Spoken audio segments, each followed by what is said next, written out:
এত কম খরচে আর এত কম টাইমে এই দুধ চিতই পিঠের রেসিপিটা একবার হলো আপনি বাড়িতে বানিয়ে দেখুন। খেতে একেবারে অপূর্ব সুস্বাদু হয়েছিল। এই যে দেখুন,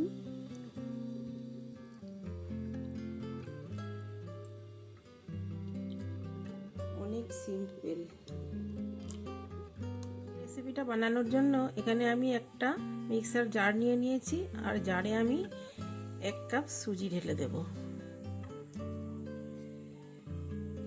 সাথে দেব 1 বাটি নারকেল কোড়ানো,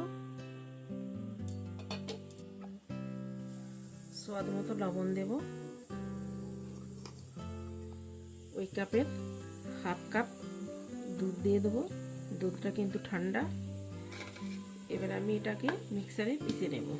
এবার আমি মিক্সার ঘুরিয়ে নিয়েছি, বাকি দুধটাও আবার দিয়ে দেব। আপনারা দুধের জায়গায় এখানে জল ব্যবহার করতে পারেন। এই যে দেখুন, আমি পিষে নিয়েছি সুজি আর নারকেলটা। এবারে আমি যতটা সুজি নিয়েছি তার অর্ধেক এখানে চালের গুঁড়ো দিয়ে দেব।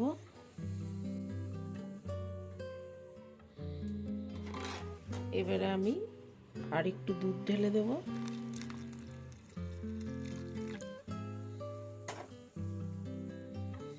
এটাকে আরেকবার পিষে নেব ভালো করে।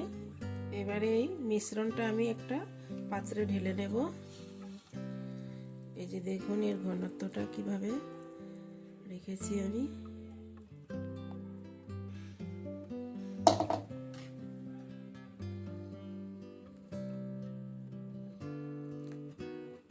এটা কিন্তু অল্প সামান্য দানা দানা থাকবে। এবারে এটা আমি ঢেকে 15 মিনিটের জন্য সাইডে রেখে দেব। ততক্ষণ আমি এর শিরাটা তৈরি করব। এবারে আমি একটা কড়াইতে হাফ লিটার দুধ নিয়ে নেব। 200 গ্রাম মতো খেজুরের গুড় ঢেলে দেব। এবারে আমি এটাকে চুলোয় বসিয়ে দিয়ে ভালো করে জাল করে নেব। এই যে দেখুন, দুধের সাথে গুড়টা একদম গুলে গিয়েছে। এবারে আমি এই পর্যায়ে দুধ গুড়ের মিশ্রণটা নামিয়ে নেব। এখানে আমি একটা বাটি নিয়ে নিয়েছি, আর বাটিতে অল্প একটু আমি সাদা তেল নিয়ে নেব। যতটা সাদা তেল নিলাম ওর অর্ধেক আমি জল দেব তেলে। এখানে আমি একটা আপ্পাম প্যান নিয়ে নিয়েছি। এবার ওই তেল জলের মিশ্রণটা আমি এই প্যানের যে ছাঁচ আছে এতে ব্রাশে করে লাগিয়ে দেব।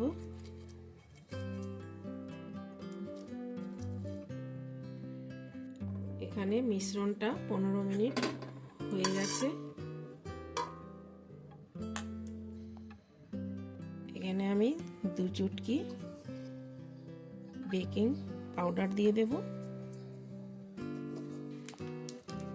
এই যে ইনো আছে একটা, এই থেকে আমি হাফ দিয়ে দেব।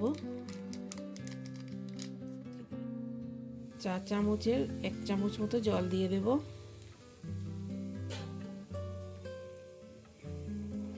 এইবার এটাকে আমি মিক্স করে নেব। খুব একটা বেশি মিক্স করা যাবে না।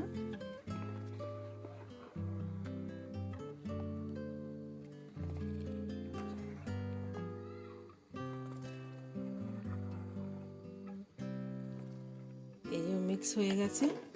এবারে আমি যে আপ্পাম প্যানটা রেডি করে রেখেছিলাম ওতে আমি দিয়ে দেব এই মিশ্রণ।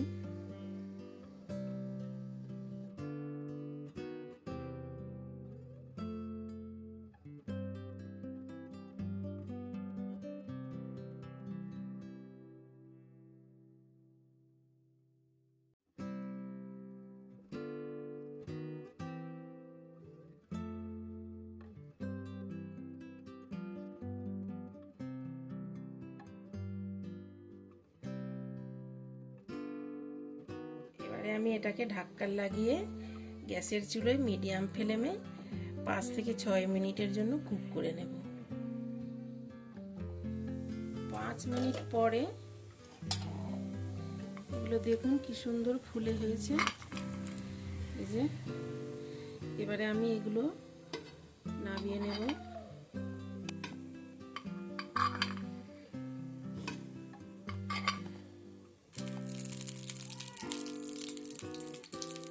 একইভাবে আমি বাকি পিঠেগুলো বানিয়ে নেব।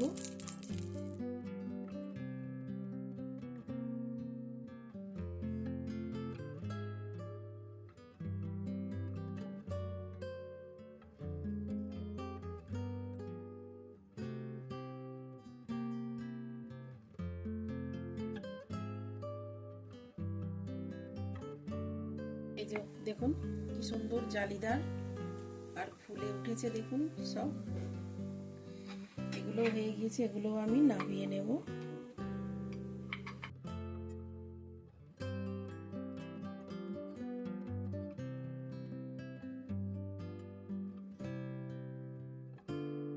এই যে দেখুন কি সুন্দর জালিওয়ালা পিঠেগুলো হয়েছে।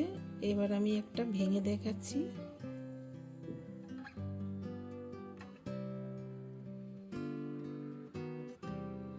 এবারে আমি যে দুধের শিরাটা বানিয়েছিলাম ওতে দিয়ে দেবো পিঠেগুলো এক এক করে।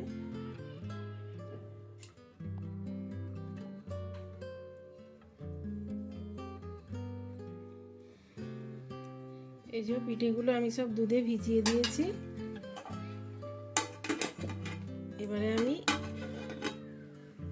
এটাকে অল্প একটু কনকনা গরম করে 6 ঘন্টার জন্য এইভাবে রেখে দেব।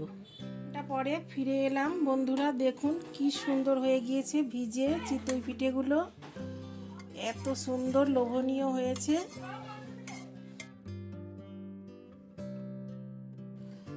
ভিডিওটি ভালো লাগলে লাইক শেয়ার কমেন্ট করবেন, চ্যানেলে নতুন হলে পরে সাবস্ক্রাইব করে দেবেন, বেলওয়ালা বাটনটা দাবিয়ে দেবেন।